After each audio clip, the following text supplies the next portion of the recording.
Like everyone else, I downloaded the Resident Evil 2 demo.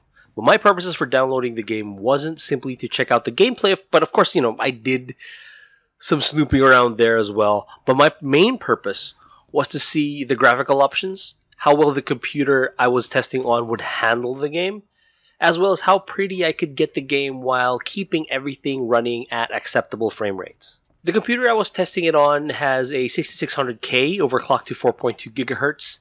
Yeah, it's pretty old. An overclocked GTX 1080 and 16 gigabytes of 2400 MHz RAM. For the settings, I ran everything about as high as they can go at 1440p resolution, even enabling FXAA plus TAA.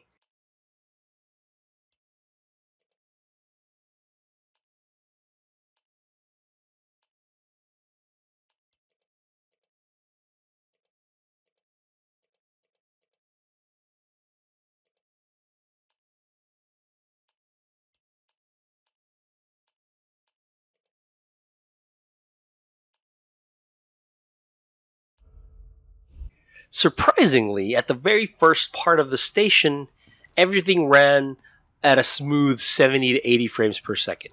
While doing puzzles, you get about 80 frames per second, which is fine and understandable because that part really shouldn't be graphically taxing. The marble on the walls reflect light sources, which is how finely polished marble should really reflect light. Sort of how those old school bank walls reflect light. The floors have a much more detailed reflection of what's above them, but they're still just blurry versions of the main space counterparts, which isn't exactly bad to look at. It still looks very realistic. The demo didn't seem to have any real-time ray tracing capabilities. Like, I didn't see an option to turn it on or off. But even if it did, because I don't have a 20 series GPU, an RTX card, because I'm still too poor, I wouldn't have been able to test them anyway. But I do think the final game will support RTX, just not the demo build that we got.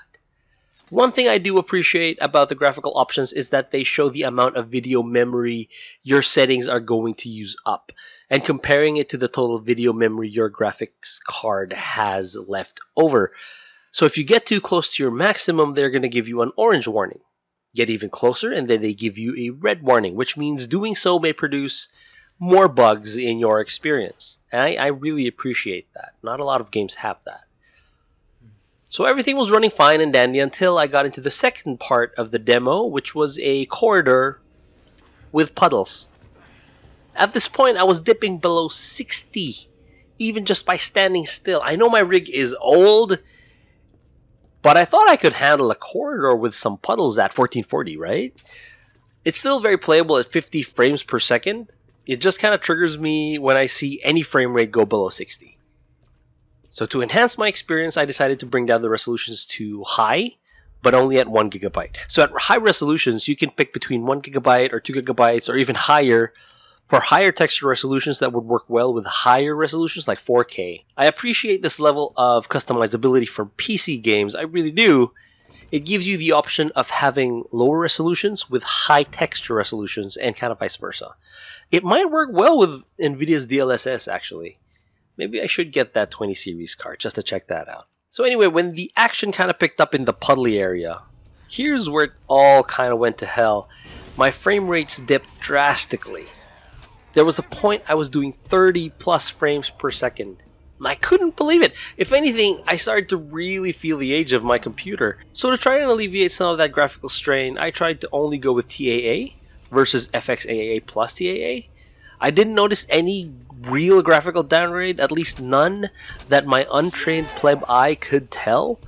This did increase my frame rates a little bit, but I didn't have the chance to test it out again against the same zombies in the same problem area because the demo was really only 30 minutes long, unfortunately.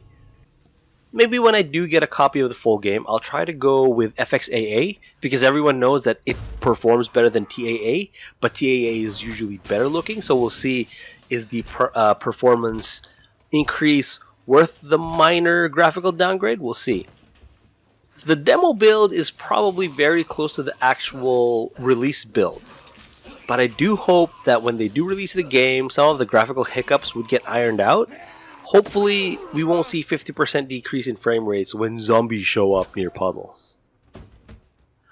Alright, this has been Bim. Thank you guys for watching. I will see you guys in game.